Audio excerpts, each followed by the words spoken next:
Welcome everyone. Welcome to the first and never the last episode of Money Moves, baby. M&M. You heard that correctly.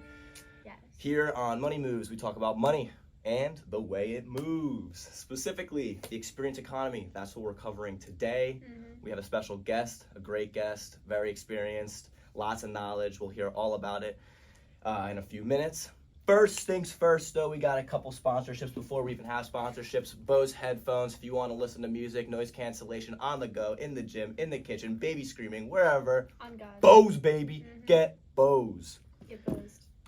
Having trouble getting all the water in per day? Iron Flask. Great designs, heavy-duty water. Dropped it a couple times, doesn't dent. Water tastes amazing, stays cold for 24 plus hours. Get an Iron Flask now. Amazon, Target, couple other places. You know it. All right, let's get into it. Special guest of the day. Today we got Serenaty Lumpkin. She's a dynamic individual who wears multiple hats with finesse. As an entrepreneur, she's ventured into various pursuits, showcasing her versatility and determination. She achieved the remarkable feat of becoming a self-published author at the age of 16, unveiling her poetic prowess in her debut work. Asterism Beyond, it was Asterism, my fault, it was a period. Asterism, that's the name of the book. Beyond her literacy achievements, Serenaty is a dedicated philanthropist driven by a genuine passion for making a positive impact. That's amazing. Her commitment to empowering her peers and sharing knowledge reflects a generous spirit, eager to uplift those around her. Fluent in several languages, she effortlessly navigates cultural nuances, embodying a global perspective.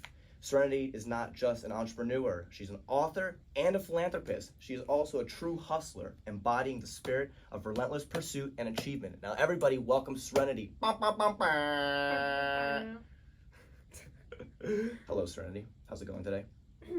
Going good. Glad to hear it. Glad to hear it. Thank you. How are you doing? Doing good? Doing great. Feeling great. That's nice. That's great. Do you find this place easy? Which place? The chair or the school? Just everything. No. How was the parking? Better. Better? That's Yeah, surprising. better. That's surprising. How about you? Not great, honestly. Took me a minute. Took a good minute, right? Yeah, it did. All right, so you pretty much heard that incredible introduction done by my friend here. My name is Serenaty. I'm 19 years old and I'm actually a senior in the entrepreneurship program at Florida Gulf Coast University. I graduate this summer and I'm considering to attend the master's degree program here and graduate in 2026. Hey. Yep. What would you be going for your master's for? Well, entrepreneurship. So if they offer it. Well, they do offer it. They do offer It's a very master's concentrated. Yeah, they do.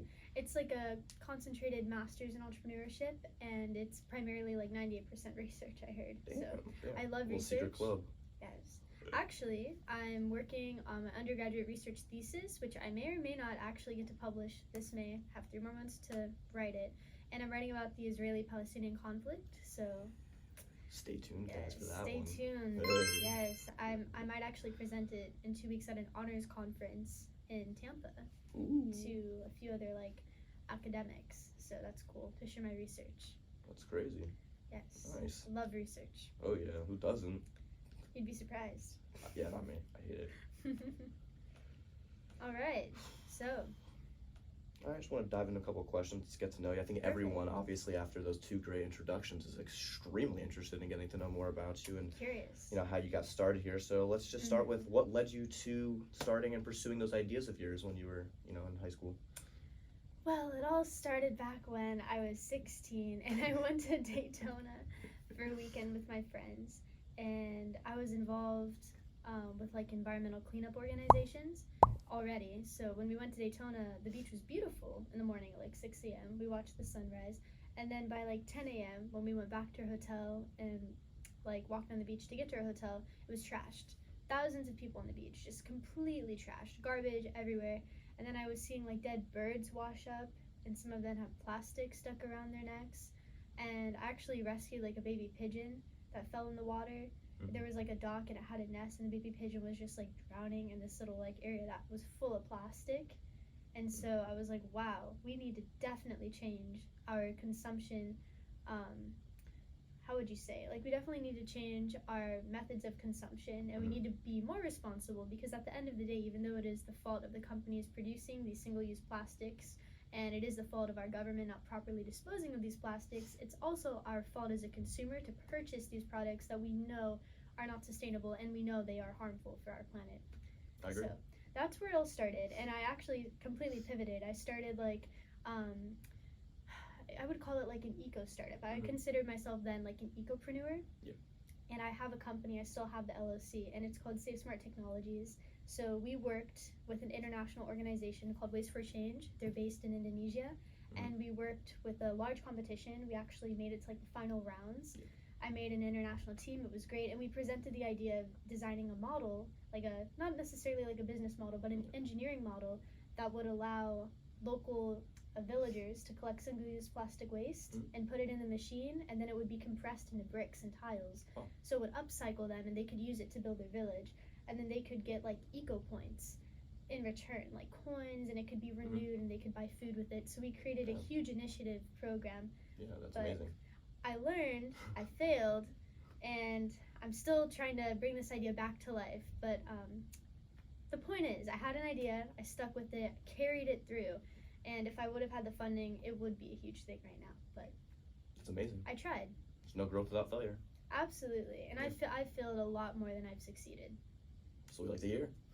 Mm-hmm. That's the way money moves.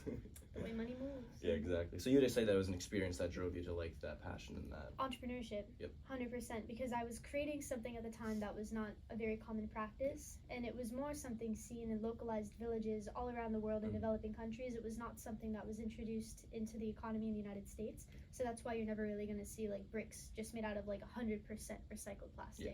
It's not a thing. So Because would you of say? corporate greed. Sorry. No, you're good. So would you say there's any regrets or any decisions that you made that you wish you could change in those couple years? Regards to specifically entrepreneurship, yes. I think that one thing I regret is losing my focus, but as life happens, some things are just out of your control. Sometimes you're just impacted by things, and you just have to take like a very brief hiatus from what you love doing. And so I've recently just started getting back in entrepreneurship, like within the past year. So I regret letting things in my life get to me, though. That's I with wish I everything, could have though. persevered. It is with like So, I mean, everything. you need a hiatus from people, hobbies, Absolutely. passions. I mean, it's just you need time to grow so you could see how much you miss it. I regret being so hard on myself. Well, it comes with everything, though. It does. It's good to be perfectionist, but I isolated myself so much, like during my late teen years, late teen. it's now. also that was around COVID, wasn't it? Well, that was fine. I didn't like going out or socializing, actually, But but it was forced isolation, though. oh, I didn't necessarily mind that. I loved that. It changed my life completely. But what I didn't like is that I missed out on being present because I was so caught up with the future and the current issues that are within the world. Like, it stressed me out. Like, things that I have no control over would just like dominate my life. I'd be so depressed about it. So I regret putting all that pressure on me. That's fair. So if you can go back and change any of those things, what would you do?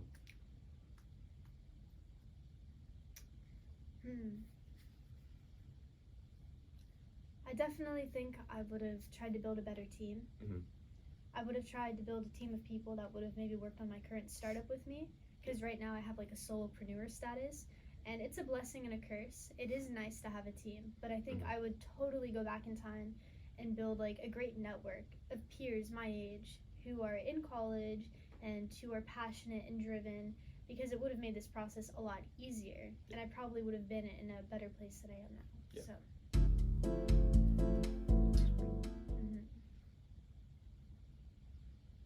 How have your experiences so far been with dealing with clients and other people like you're trying to do business with specifically? Okay. I'll use my current little business I have.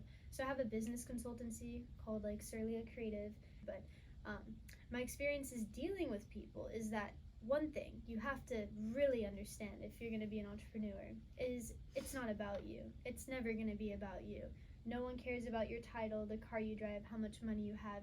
It's about the product and service you're delivering to your customer. And it is 100% customer service, but with that being said, you have to be a great listener.